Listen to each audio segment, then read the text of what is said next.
മലയാള സിനിമയുടെ ചരിത്രം പരിശോധിച്ചാൽ സിനിമകൾ കൊണ്ട് അത്ഭുതം സൃഷ്ടിച്ച ഒത്തിരിയേറെ കഴിവുള്ള സംവിധായകരെ നമുക്ക് കാണാൻ സാധിക്കും.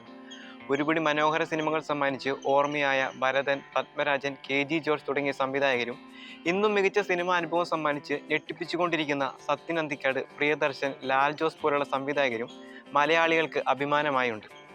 എന്നാൽ ഇന്ന് മലയാള സിനിമയിൽ മുൻപന്തിയിൽ തന്നെ നിൽക്കുന്ന ഒരു സംവിധായകനാണ് അന്തരിച്ച ചലച്ചിത്ര നടൻ ജോസ് പെല്ലിശ്ശേരിയുടെ മകനായി 1978 സെപ്റ്റംബർ 18 ചാലക്കുടിയിൽ ജനിച്ച ലിജോ ജോസ് പെല്ലിശ്ശേരി. 2010 പ്രദർശനത്തിനെത്തിയ നായകൻ എന്ന സിനിമയിലൂടെ സംവിധായകനായി സിനിമാ രംഗത്തെത്തി. ഇന്ദ്രജിത്ത്, തിലകൻ എന്നിവരായിരുന്നു ചിത്രത്തിലെ പ്രധാന അഭിനേതാക്കൾ. 2011 ഇന്ദ്രജിത്ത്, പൃഥ്വിരാജ് എന്നിവരെ കേന്ദ്ര കഥാപാത്രങ്ങളാക്കി സിറ്റി ഓഫ് ഗോഡ് എന്ന ചിത്രം സംവിധാനം ചെയ്തു. എന്നാൽ ആദ്യ 2 ചിത്രങ്ങളും നിരൂപക പ്രശംസ പിടിച്ചുപറ്റിയെങ്കിലും സാമ്പത്തികമായി പരാജയമായിരുന്നു. എന്നാൽ അതിനുശേഷം സോളമന്റെയും ശോശനയുടെയും പ്രണയവുമായി 2013 ആമേൻ എന്ന ചിത്രവുമായി വന്നു.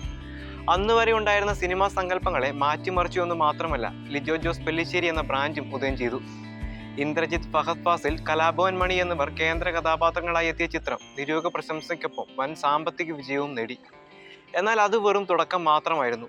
2017 ആന്റണി വർഗീസ്, ശരത് അപ്പാനി എന്നിവരെ കേന്ദ്ര കഥാപാത്രങ്ങളാക്കി അങ്കമാലി ഡയറീസ് എന്ന ചിത്രം സംവിധാനം ചെയ്തു.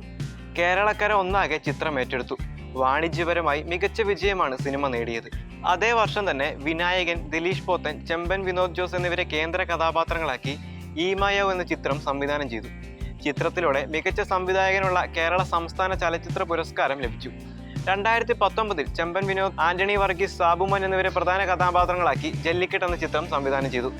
ടൊറന്റോ ഫിലിം ഫെസ്റ്റിവലിൽ 2019 ചിത്രം പ്രദർശിപ്പിച്ചിരുന്നു. നിരവധി പുരസ്കാരങ്ങളും ചിത്രം നേടുകയുണ്ടായി. പിന്നീട് വന്ന ചുരുളി കേരളമാകമാനം പിടിച്ചു കുലുക്കിയതിനൊപ്പം സിനിമ കണ്ടവരുടെ കിളിയും പറത്തി. ഒത്തിരി വിവാദങ്ങൾ ചിത്രത്തെ ചുറ്റിപ്പറ്റി വന്നു. സിനിമ ബാൻ ചെയ്യണമെന്ന അവസ്ഥ വരെ എത്തി. ഒരുപക്ഷെ ഇത്തരമൊരു ചിത്രം കേരളത്തിൽ ചെയ്യാൻ വേറെ ഏത് സംവിധായകനെ കൊണ്ട് പറ്റുമെന്ന ചോദ്യം അവിടെ വന്നാലും ഒരേ ഒരു ഉത്തരം ലിജോ ജോസ് പെല്ലിശ്ശേരി എന്ന് തന്നെയായിരിക്കും. വിവാദങ്ങളൊക്കെ കെട്ടടങ്ങിയ ശേഷം നൻപകൽ നേരത്ത് മയക്കവുമായി വന്നു. സിനിമ ആദ്യം എത്തിയത് IFFKയിലായിരുന്നു. മികച്ച അഭിപ്രായമാണ് ചിത്രത്തിന് കിട്ടിയത്. മമ്മൂട്ടി എന്ന നടന്റെ കരിയറിലെ മികച്ച ചിത്രം എന്നതിനപ്പുറം ലിജോ ജോസ് പെല്ലിശ്ശേരിയുടെ മറ്റൊരു മികച്ച ചിത്രം എന്നുകൂടി അതിനെ വിശേഷിപ്പിക്കാം. പിന്നീട് മലൈക്കോട്ടെ വാലിബനും ചെയ്തു. തൻ്റെതായ ഒരു മേക്കിംഗ് ശൈലി ഇതിനോടകം അദ്ദേഹം സൃഷ്ടിച്ചു. ഒരു ലിജോ ജോസ് പെല്ലിശ്ശേരി ചിത്രം എന്ന് കേൾക്കുമ്പോൾ ആ രീതിയിലുള്ള ചിത്രമായിരിക്കുമെന്ന കാര്യവും ശ്രദ്ധിക്കണം. ഇല്ലെങ്കിൽ നിരാശയായിരിക്കും സംഭവിക്കുക. കഥയിലാണെങ്കിലും അവതരണത്തിലാണെങ്കിലും മലയാളികൾക്ക് ഒരു പുതുശൈലി അദ്ദേഹം നൽകി. എന്നാൽ എല്ലാവർക്കും അത് പിടികെട്ടണമെന്നുമില്ല. അതുകൊണ്ടാവണം വാലിബന് വേണ്ടത്ര ശ്രദ്ധ കിട്ടാതെ പോയത്. മലയാള സിനിമയിൽ ലിജോ ജോസ് പെല്ലിശ്ശേരി എന്ന പേര് എഴുതപ്പെട്ടു കഴിഞ്ഞു. ഇതുവരെ കണ്ടതെല്ലാം പോയി, ഇനി കാണപ്പോരുത് നിജം.